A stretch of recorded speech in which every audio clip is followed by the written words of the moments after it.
growing old and being gay and without children and being unable to produce a child outside of other interventions is a sad reality. When my father fell ill and I spent a lot of times in hospitals and in settings where people were dying, I noticed those patients who did have no family around and no children around. And that is a very heartbreaking reality that a lot of gay men in older age experience. Do you know the gay of the year, by the way? No. He was here. In Ireland. There were about 3 people involved in doing this. Well, we had the gay. Well, that's because he's our most prominent guest. He's great. The gay of the year. Mr. Menno. He's the gay. He's literally the gay of the year. It's an award. It is an actual. It's an actual award. The gay of the year. Eric is lining up for the straight of the year. Hello, fellow island woman. What island are you from? I'm Irish. And what brings you to this larger island? The same as many other Irish people. I arrived about 30 years ago looking for more opportunities. Yeah, and are you happy with, is this island better than your island? No, but my husband and children are here, so. Okay, fair enough. And hello, sir, how are you today? Hi, I'm well, thank you. And you're from a continent, what's your name? I'm Andy Ngo. I'm from Portland, Oregon, USA. With Ted Wheeler, him as the mayor who's thrown the whole city into a giant cesspool of social justice. Yes, and he's actually the least of the city's problems. I know, isn't that amazing? And who are you, fine sir? Eric Kaufmann. Eric Kaufmann from a continent, and you're a professor? Yeah, professor of politics. Professor of politics, very impressive. What a very impressive crew. You want to ask me what my name is? I'm sorry about that. What is your name? I was more preoccupied with your island status. I have no idea why it's so interesting about being Irish, but anyway, I'm Helen Joyce. You're Helen Joyce. Hey, I'm just going to do a little round. It is better to be from an island than a continent. Move.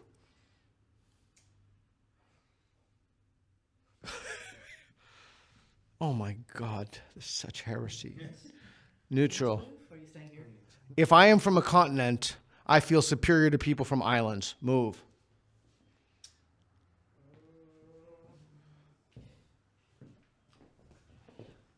Yeah, I would be on the strongly agree myself. I'd be on strongly agree. This is for you, Helen. I have been discriminated against on the basis of having been from an island. They haven't done anything. They've just spoken.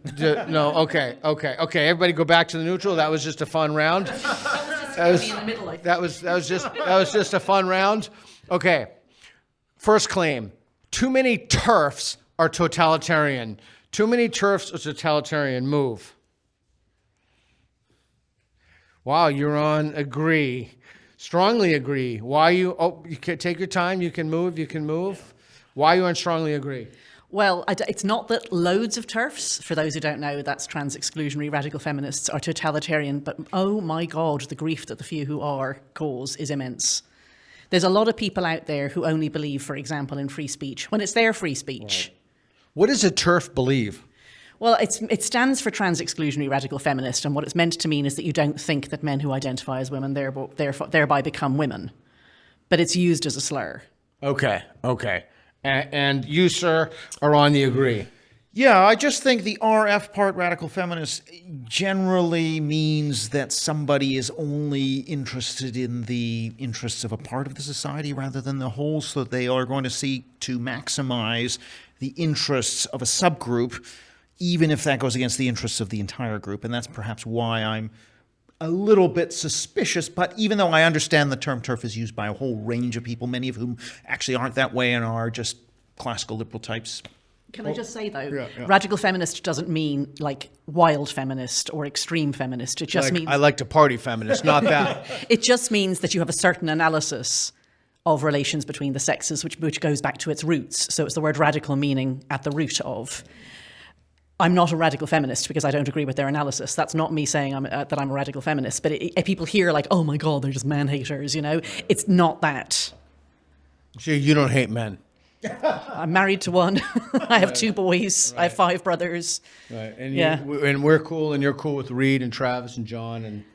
Well, no. Okay, we got to do another claim. All right, we got to do another claim. Okay, everybody go on the neutral line. everyone should champion colorblind equality. Everyone should champion colorblind equality. Move.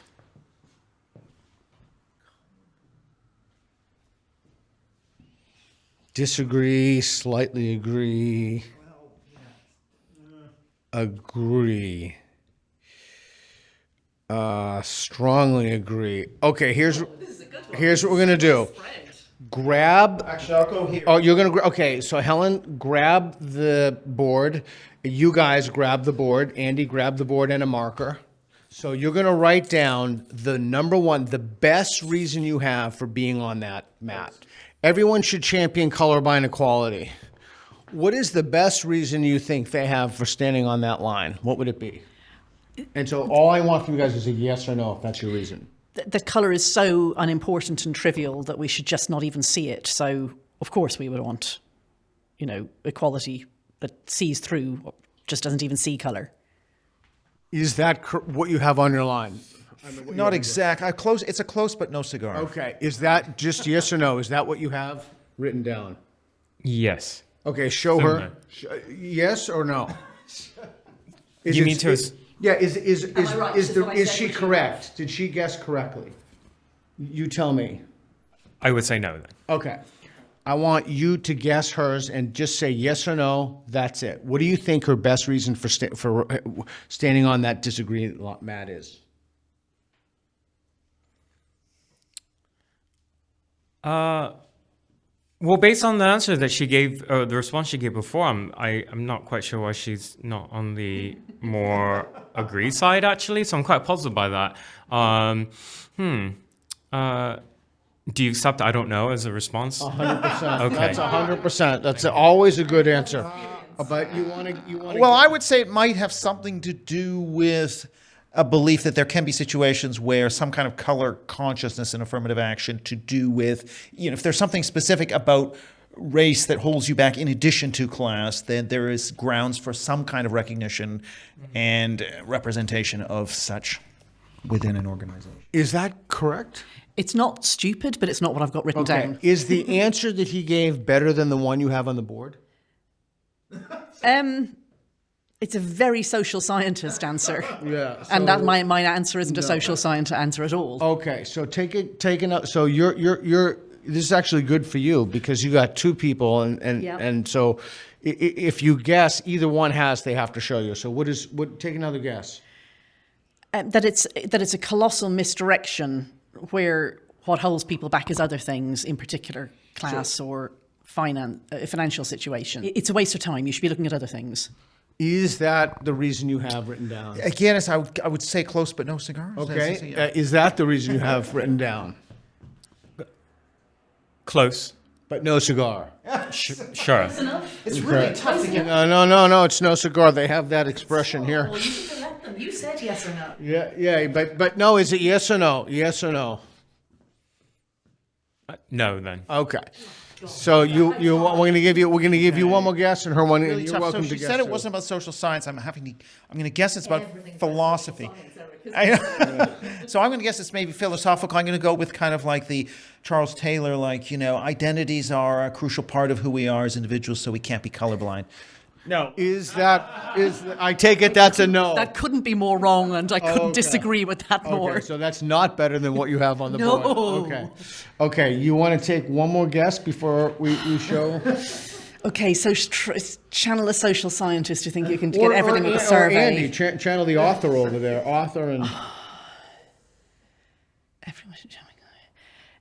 Because we bring into being the society we want to see by channeling colorblind equality.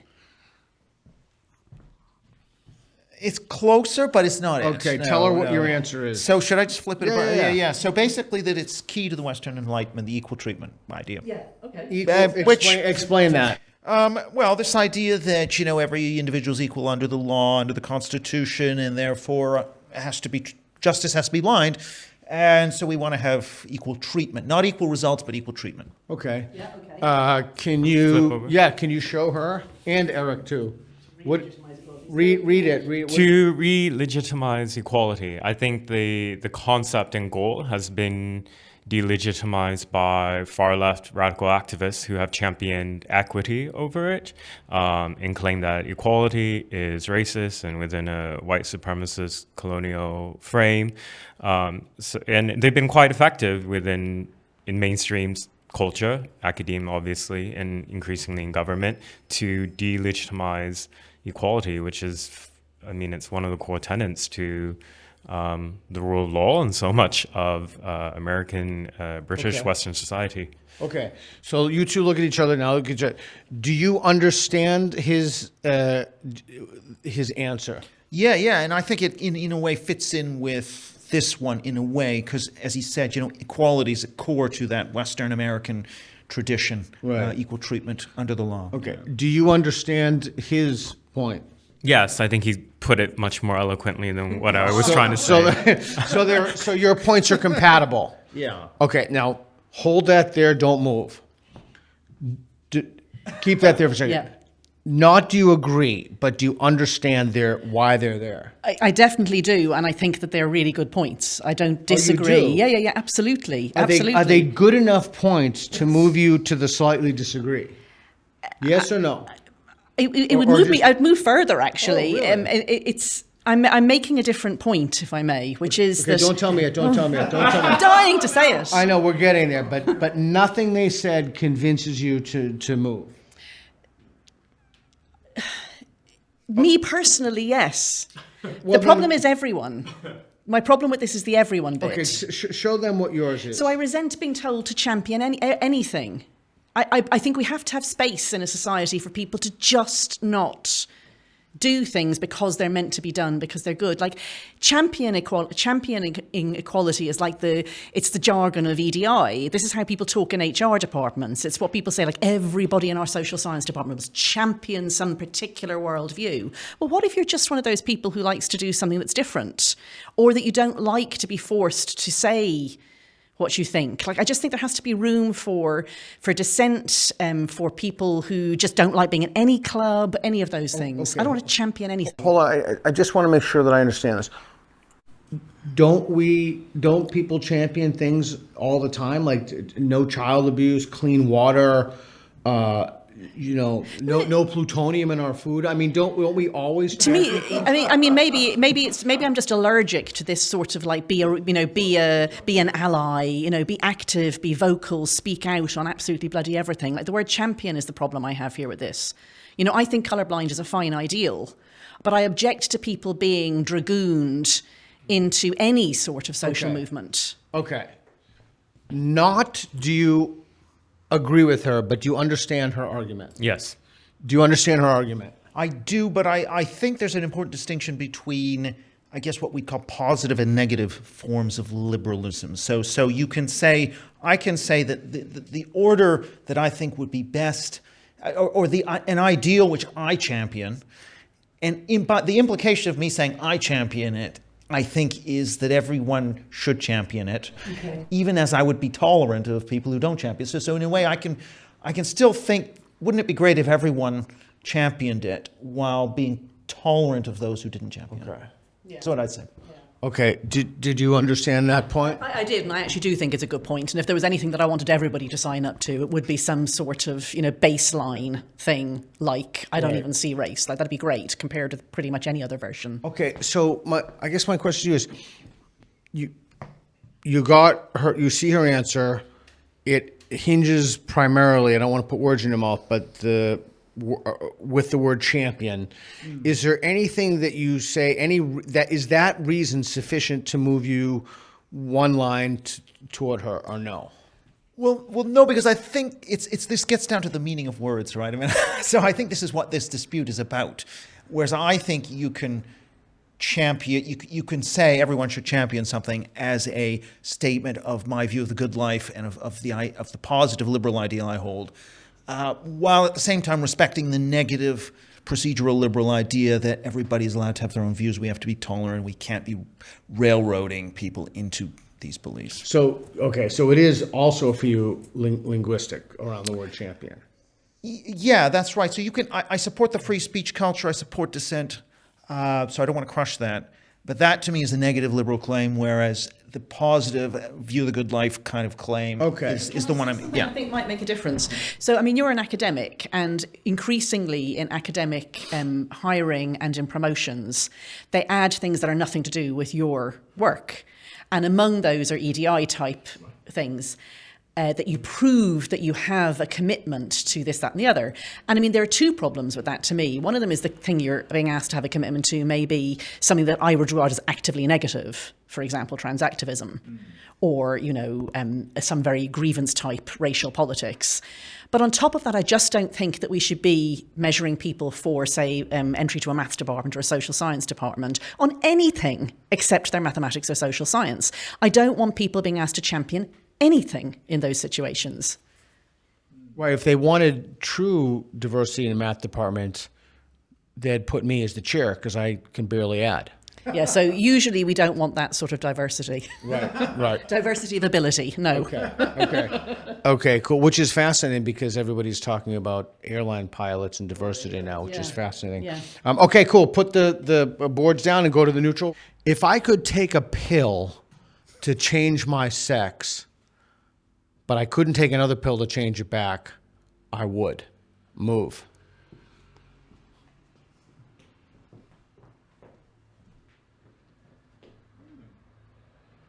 Two strongly disagree and one's thinking about it.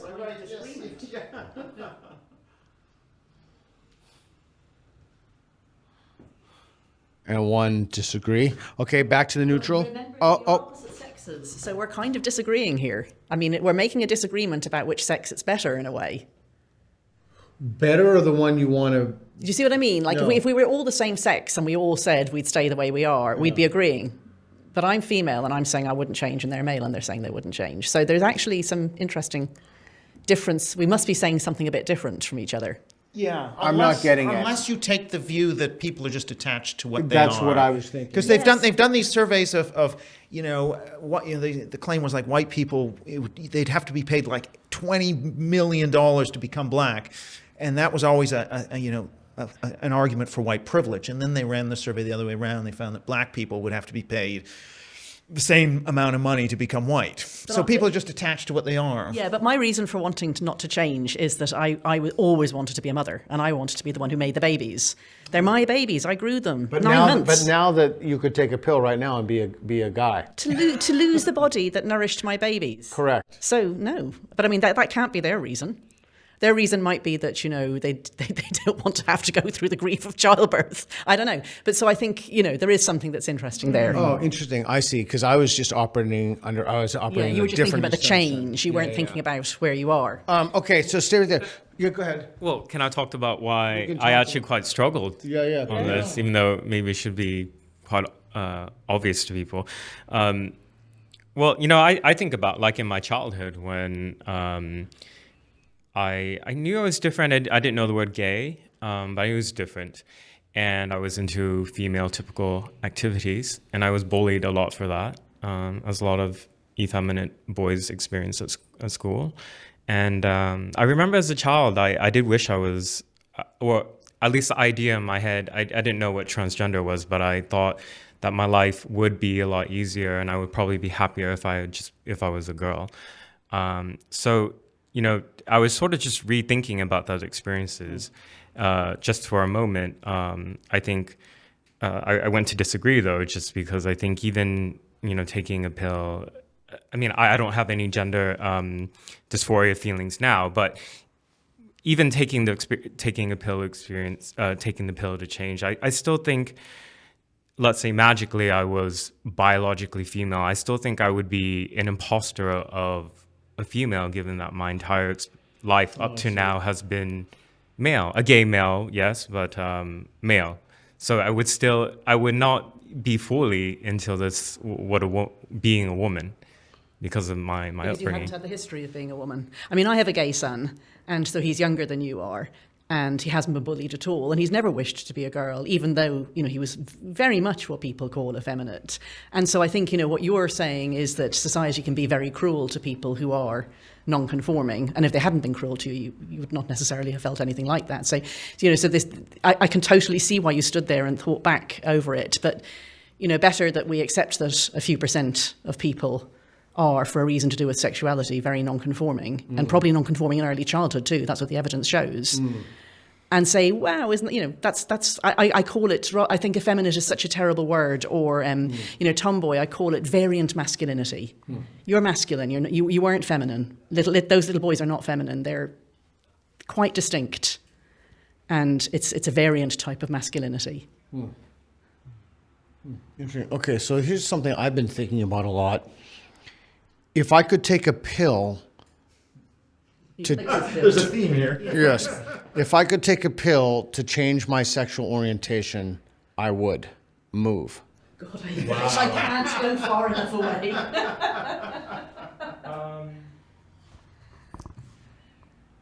Would you be straight? Yeah, would you be straight, and would you be? Would you guys? It's very personal. Yeah. Yeah, isn't it? It is personal. Yeah. I'm staying here. Absolutely staying here. I mean, Yeah. yeah. I don't think we're that interesting on this one. Are you? Why are you staying there? I mean, I think a lot of it is just that it is what you said about people are attached to what they are. Like, it's never been a problem, Obviously, being heterosexual isn't a problem for people because we're the majority, so the world is set up for us. Like, it's always the minority who has to think about how they fit in a way that the majority don't. I think, it's a tragedy for both straight and gay people what they have to do in order to attract the people they want to sleep with. And, the tragedy for straight people is that you actually have to work out what the hell it is the opposite sex wants. But that's good. It gets you out of yourself a bit. And then the tragedy for gay people is that they have to try to be the thing they desire. Like, these are just completely different psychological struggles. And I'm not saying one of them is easier than the other. I don't think it is. And so I've done one of them, thanks. Like, I've done the one of working out those weird men people. I quite like them. I'm going to take issue with something you said about easy, but I'm going to take issue with it with Eric. Good. Don't- You're my don't- boy. Yes. So you don't think it would be easier if you were gay? Sorry. Easier? No. I don't. I mean, despite DEI and all these things, there are maybe some benefits in certain spheres. But just you don't think it'd be easier psychologically, sexually, socially, No. emotionally? No, I don't. No. And in fact, we have some indication of that through the whole higher mental health issue thing. Even though I agree that a but lot that of that's could be recent. That's recent. A lot of that's recent. But I Yeah. think it's... Okay, so you agree, and you were born gay, and you agree. You would take a pill to become straight. Well, this was a really difficult question to answer on the record. Okay. I moved here, just my commitment to be honest in this project. In recent years, gay and trans and non-binary has been made very vogue and in and promoted. If you notice, let's just say particularly the gay men that are highlighted and seen as really cool and figures we should look up to in pop culture, they're young gay men, and growing old and being gay and without children and being unable to produce a child outside of other interventions is a sad reality, and it's a difficult one, and most gay people don't really come to terms with it.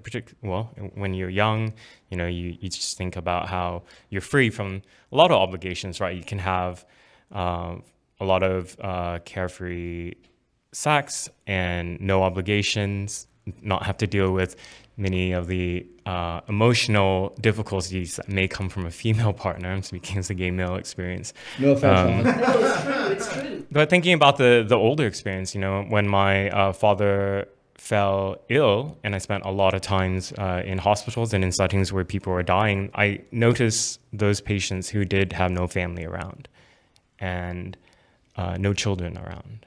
And that is a very heartbreaking reality that a lot of gay men in older age experience, unfortunately. And you don't think that price is worth the freedom that you have when you're younger?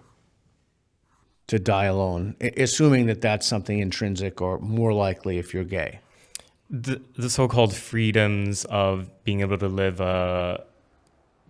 essentially I would argue, degenerate lifestyle in youth, the pleasures of that are completely fleeting, and can never replace the experience and bonds that a parent to child may have.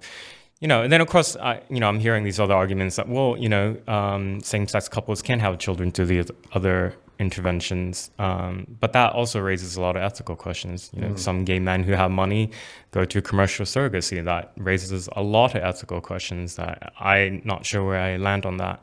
But I understand the arguments from those who say it is very immoral to purchase female bodies and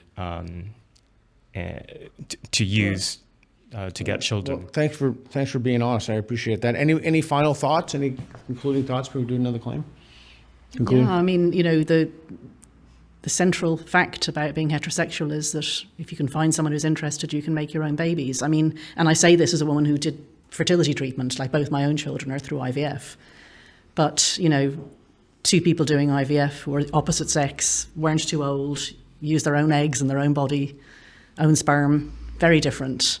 It was just a little mechanical issue, really. And then I had two children who are genetically ours. And I do, my son does find this a hard fact to come to terms with. He wanted to be a father. I'm from a very large family. What do you mean, because he's gay? Yeah. I mean, I'm the eldest of 9 kids. So my son, saw babies always and thought babies are lovely and I'm going to be a dad and da-da-da. And then, comes to teenage years and thinks, well, if that's going to happen, it's not going to be the easy way. And, okay, so he came out when he was 13, so he had a chance to think about that. And now he just says he'll be the world's best uncle. Because, there's 22. Well, 21 now and one more on the way at the next generation between myself and my siblings. So he's going to have a big family. But yeah, that's tough. Okay.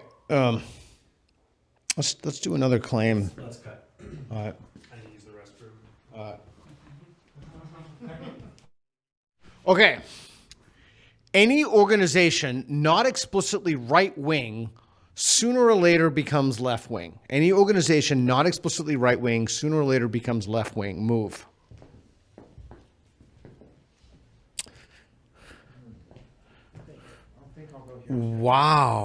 Wow, there's a lot of agreement. What are you thinking? Wow, why? I mean, just observationally, this is what seems to happen. I don't think I've got a handle so much on why. It's just if you look at things like the BBC, the army, universities, even economics departments and things like that, just very surprising to me that over time the ratchet works one way, as ratchets do. That's the point of saying ratchet. Right. So yeah, I mean, this is one of Robert Conquest's observations, the historian Robert Conquest, and it's so true.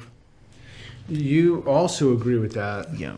Well, and actually, Conquest apparently got it from John O'Sullivan. I don't know who initiated it, but so one of the insights into why this John speechwriter for Thatcher. Yeah. Oh, wow. Yeah. Okay. Anyway, he heads the Danube. It's a super good. Yeah, exactly. So one of the reasons this happens is because if you look at surveys about how important politics is to you and your identity, it's stronger on the far left than on the extreme right, and there are simply more people that are on that far left of the spectrum, particularly in influential organizations. So they're they're very committed. More committed than other people. They vote more. They're on social media posting 5 times as much as anyone else. But in addition to that, I think this is very much to do with the cultural left taking over, because the taboos in our society mean that the terrain is slanted in the left-wing direction. So the highest taboos in Western society are around race, gender, sexuality. Right. Progressive taboos that came in after the mid-'60s. So that simply means that all it takes is a small number of leftists to sort of key into those taboos and everyone will shut up. And so I think they have an advantage. Even they're already participating at higher levels, and they can leverage the taboos in order to force multiply. So that's one of the reasons these organizations all drift culturally to the left. I wouldn't necessarily say economically to the left, but culturally. I'd ask you, but I think they pretty much covered it. Do you have anything you want to? Well, I was going to bring up the point that Eric did, which is that the cultural dominance of the left is a matter, I guess you could say, of osmosis. It's impossible for all these other institutions to not be affected by that. I mean, you think about some of the most conservative organizations, let's say in America, like the evangelical churches, Southern Baptist churches, they've adopted some aspects of woke ideology. And you would think, if fundamentalist Christian evangelicalism in America is not protected from leftist claims, I can't see what other institution would be immune. A religion grew up within the religion, like in atheism. Atheists became religious. Yes. Yeah. Can I ask a question of Eric? Like, what they'd say is that left-wing people are cleverer. Like, they get degrees more, they earn, they go on to earn more because they so on and so forth, and just that the right-wing ideas are stupid. Right. So, well, I mean, if you want to do the IQ thing, I guess apparently libertarians on average have the highest IQ, and then I think it's the left, and then I think it's cultural conservatives are lower. Anyway, But there's more narcissism. They each have their own. But I don't think. But even if you were to compare the same education and IQ level, right, that that's only a small part of the variation. So most of it is just. There is a degree to which being on the cultural left is religious. It's about. It's a certain view of history moving in your direction. You're on the right side of history. Inevitably, they are the reactionaries, and it's your role to be the avant-garde. And all of that stuff is a kind of religion. Whereas on the right, it's more the religious aspect is more in the subgroups, like being Christian or being patriotic. It's not actually that the right, per se, has a view of itself as being the vanguard of history. Okay. Thank you. Does that answer your question? Yeah, that's great. All right, back to the neutral line. We're gonna wrap up. Did you have fun today? I did. It was it was much more challenging than I thought on a personal level. Oh, interesting. What do you think? I enjoyed it. Of course, as Helen says, I'm a survey researcher, so anything you've got a Likert scale here, so I mean, how can you lose? Yeah. What do you think? I really enjoyed it because often, I was agreeing more when we were standing on the opposite, strongly agree and strongly disagree. Yeah, it was interesting. I think maybe it's the mathematician in me back from my academic history that I have a tendency to try to sort of interpret things in a categorical or philosophical way rather than a pragmatic way. So I get fixated on words like everyone or champion, Yeah. So what we'd like to do is we would like this to be adopted wholesale in the school systems. And Reed and I went to Eton and we did this, and hopefully they'll adopt it. But we really appreciate your plan today, and thank you very much. And thank you. It's great. Thank you. Thanks a lot.